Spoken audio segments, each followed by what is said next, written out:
Welcome in everybody to the next installment of the Cities Skylines 2 series of Cape Lomond. In the last episode we created our sunken subway plaza station. You all seemed to enjoy that, which was great to see, and in the episode before that we created this interesting but flawed interchange. Today we're going to carry on with expanding our infrastructure, and maybe not so much expanding, but rather we're going to give a permanent location to something that we created in a temporary location when we were making the subway station. And as a little bonus, I'm going to give you a sneak peek of the next custom train station that's coming to the city, so stick around to the end. As I said last week, I am going to have to tidy up the downtown area. There were quite a few buildings that needed to be deleted. They were just temporary and they were given some backdrop and some background to that particular build. So I've gone ahead and cleared them off, but what you will still see is that there are still a few random roads. They're connected to the additional subway stations that are dotted about, so they're going to stay for now, but we absolutely need to get the subway yards in a more fitting position. Before I start running through the build, I just wanted to get a quick apology out of the way, and that's to my members on Patreon and YouTube. I forgot to add you guys to the shout outs on the last videos. I think that's the first time I forgot to do that, so many apologies. That will not happen again, and if anyone else wants to support the channel that way, the links are on the channel homepage. So in real life, you'd expect the train or the subway yards to be not too far away from where the main stations are going to be. So not exactly in the middle of the downtown, of course, but perhaps not too far away from that. I landed on this spot, tucked in by the side of the mountain, nicely between the highway and that big wavy turbine interchange. It's an awkward little spot, and it could potentially be quite difficult to find something that would look good in that strip of land. So I went ahead and extended the highway down a bit, flattened it all off, and then cleared out the trees so I could see what I'm working with. Now you are going to see me try something here, and that is running the two yards right next to each other and directly joining the tracks built into the station themselves. I wasn't 100% sure if that was going to work or not, and as I moved it, rather than deleting and rebuilding them from scratch, it did initially appear to work okay. It was still showing that there were trains running and they were allocated from the station. However, a little bit further on in the video I realised that they were in fact not working. Well, one was working okay, but only the one that was directly connected to the train network. But anyway, we'll come back, we'll address that, and I'll show you how I worked around it in a few minutes. Now you maybe noticed in last week's video I had some crazy drop in elevation when I was making the subway tunnels. In fairness, it was the first time I was using these tunnels. I found making them this week it was a little bit easier, and we can get a much gentler slope and a bit better looking tunnels as well. So what we did here was just reduce down from 0 meters ground level down to minus 12.5. It worked really well. All the slopes were consistent. The length of the tunnels were consistent as well. And that was important, as we're actually going to be seeing these trains actually use these tunnels. Unlike the big station, the underground station, where all of that sort of jank is hidden. I went and created an extra warehouse development within the borders of the yard. This is a pretty big yard, of course, and I think some additional buildings are definitely the right call. I wanted to give the impression that this is all part of the same development, so I'm going to use the same colours that we find on the main yard buildings. We'll get them recoloured on these new buildings, and yeah, it looks really good on the extra warehouse and facilities that we're creating here. Across the road from that main development, I'm going to create a basic layout for some industry. And it's tough to get industry looking decent in this game, but I think if you can get it running alongside some of those nice bigger assets, you know, the ones that are more detailed, then it doesn't look too out of place, and it's a nice extension on any industrial development that you might have. I went and connected all the tunnels. I connected as many of them together as I could, and this should give the game plenty of options in terms of where it wants to spawn the subway stations. I did check after connecting all of that together that the trains were running, so I did think we were good to go, but however, shortly after checking I noticed there were limited trains running from the second yard, and that is the issue that we're going to have to be dealing with. So now, starting off the industrial area, I wanted to first put in some really big warehousing assets on the far end of the development. Again, it should look the part, and it should blend quite nicely in with these larger buildings. Directly across the road from the green roofed warehouses, I'm going to create a car park space, and I'm going to dive into the same decal pack that I used in the subway station. And we should be able to create a car park that looks like it's been made from a concrete floor, something that was maybe left over by a previously demolished building. That's the look that we're going to go for here. This will look fairly complex once it's finished, but in reality, it's actually pretty easy to put together. You just pick the right decals, put them in the right place, and we're good to go. The large broken concrete decal lines up perfectly with the parking lanes you can get from Find It. Even though these decals look pretty good on their own, I'm going to add some more of these stains from Gendo here, and we can break up the pattern even further. Again, I'll leave a link for these decals and whatnot in the description, so go check them out if you want them yourself. Some of them are on PDX mods and some of them aren't. Okay, now I really like these oil stains, really clever idea. That actually makes quite a big difference having a few of them dotted about the place as well. After putting the basic fence in place, I'm going to break up the middle of the area by adding a little bit of overgrowth, some rubble and some larger stones. Then I'll go ahead and add some trash and some of the cardboard decals as well, and that'll give that run down and unkempt look. And it's a really cool little area, looks highly detailed, but actually doesn't take too long at all to put together.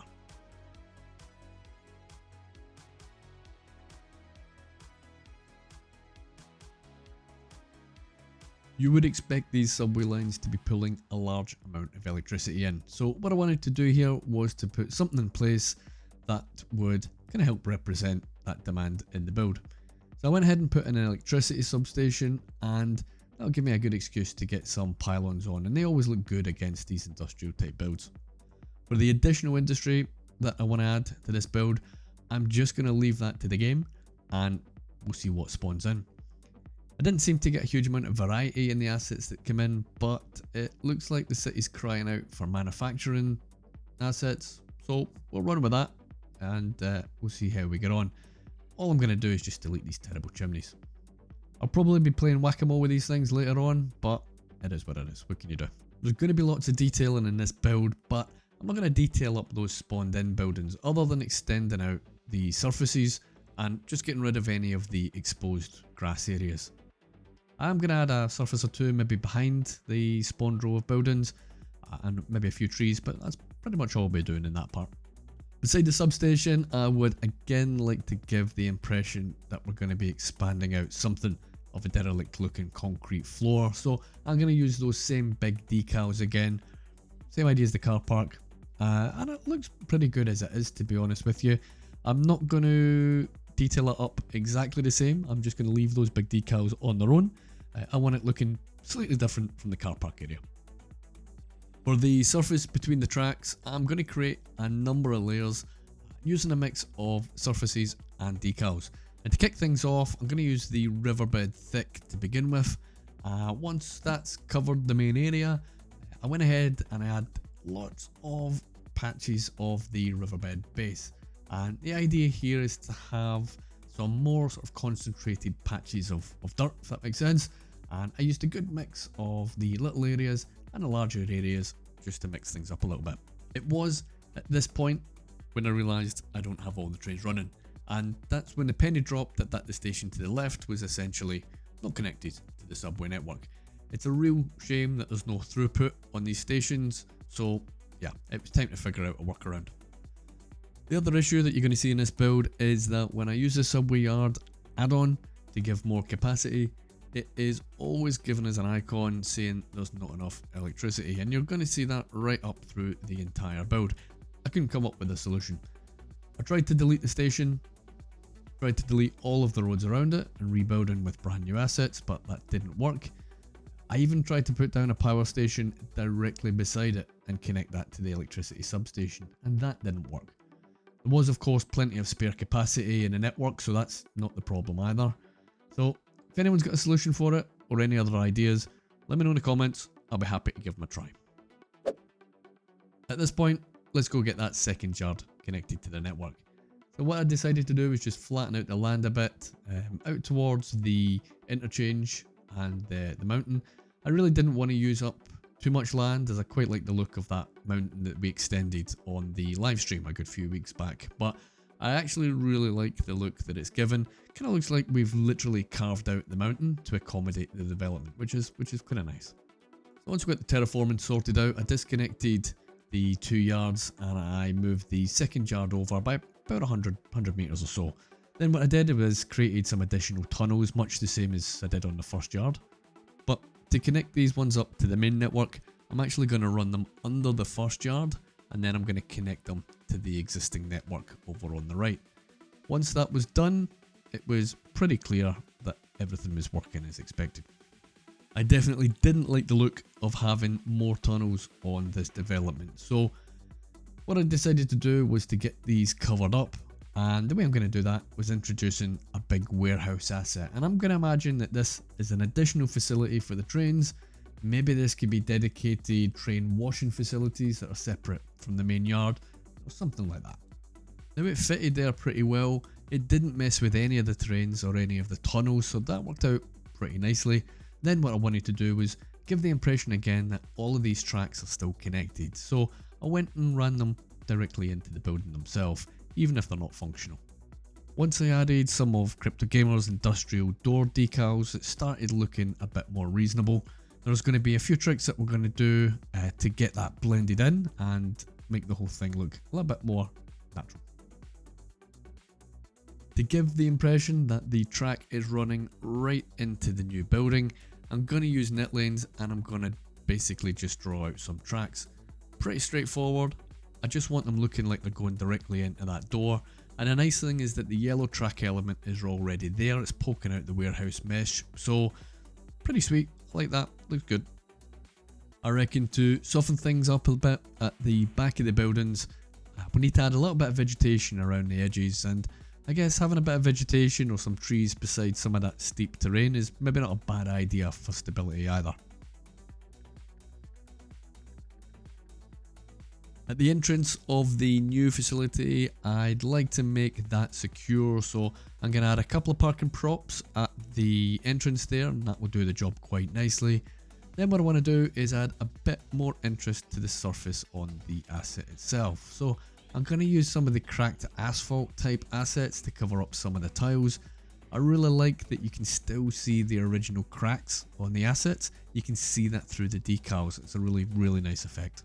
I added a bit of additional fencing, a few trees and bushes, and a few additional props here and there. And we'll make things look a little bit more interesting at the front. There's some really nice industrial air conditioning unit props that we can add on the roof, and that will make it look a little bit different than just the plain warehouse asset, that we've plopped down and refined it. And little things like this, along with a few carefully placed decals, make all the difference.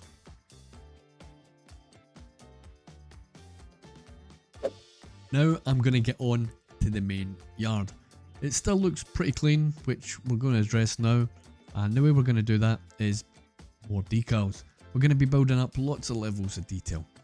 I'm essentially going to keep stacking various effects until we get the finished look I'm looking to achieve. The big extra large dirt decal is super varied in its pattern, and it works really well covering large areas. It will automatically be layered underneath the actual railway element of the yard, and it blends in really well with the riverbed surfaces that we've used up till now. You will see in a minute that there's lots of decals that can still go over it, and there will be plenty of details that we can get into to cover parts of the exposed concrete on the actual railway track element too.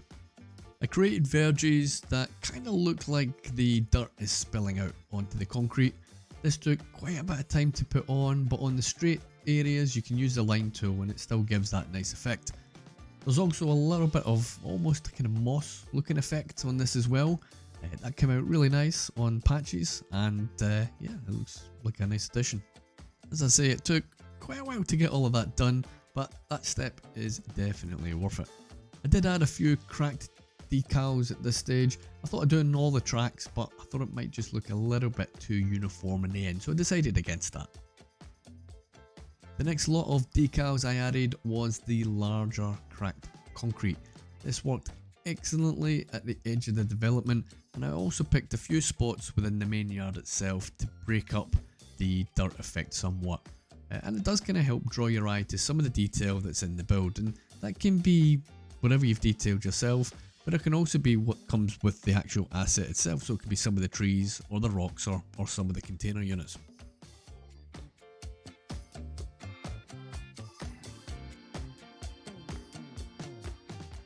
I think it's looking really super cool now. I am happy with all of that so far. No train yard build is complete without at least a little bit of graffiti. So I'm going to go and add a few decals from that big decal pack again, and I'll add one of our windows a little bit later as I didn't have it downloaded when I was recording at this point. Again, I'll leave the links for all of this stuff in the description of the video. The main railway tracks themselves, I'm going to use one of Broman's stained surfaces, and as they don't affect any of the surfaces that I've put on so far or any of the decals that I've used so far, this effect will only show up on the concrete track sections, which is ideal. So it means that I don't have to trace around every single track individually, I can just do it in one big go. I definitely would expect this to have something of a visual barrier beside the highway, and I'm going to achieve that just by adding trees rather than any highway barrier. I'm just going to add a few finishing touches here with a few bushes, a good number of oil stains near the service buildings. I'll add some more cracks, stains, dirt decals, and a few more trash and cardboard letter decals. Wouldn't look out of place either. You'll see a really nice blue and yellow graffiti being added in that graffiti area. If you want that, you'll need to jump into Elgendo's Discord. It's not on PDX yet, and again, I'll leave you that link below. And the final bit of detailing that I'm going to be adding is I'm going to be replacing the built-in train access doors on the main yards with what I feel is a more appropriate covering. And again, I'll be using the same packet that I did earlier with the doors, industrial doors, and that should complete the look.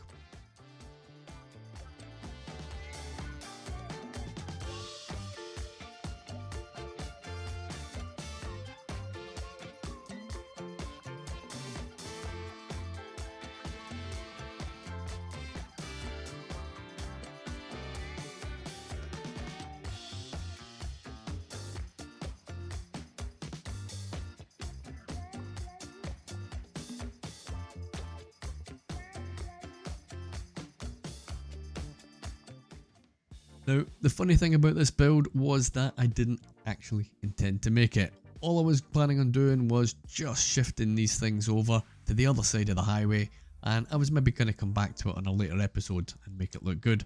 However, as per usual, I got distracted and I was quite enjoying making it, so I just decided to crack on with the whole build. 6 hours later, this is the result. So I'm happy with the way it all turned out.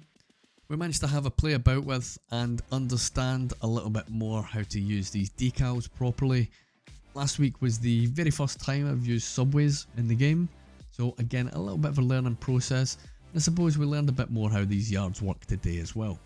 Now, I did say that I'm going to give you guys a sneak peek on the next episode, and essentially what we'll be doing here is going to be creating a central station. It's going to work as a terminus for the wider train network that will serve the entire city region. So there'll be lots of underground stuff. I'll be linking various types of transport, and we will be merging buildings together, and again using some invisible or hidden path options as well. It looks pretty cool, seems to work well, and it will basically be the next step in creating what will be a mega transit hub. So please leave a like or a comment if you enjoyed the video. If you want to support the channel further, Patreon and YouTube membership links are on the homepage. And that's all for today, guys. Have a good day, and I'll see you in the next one.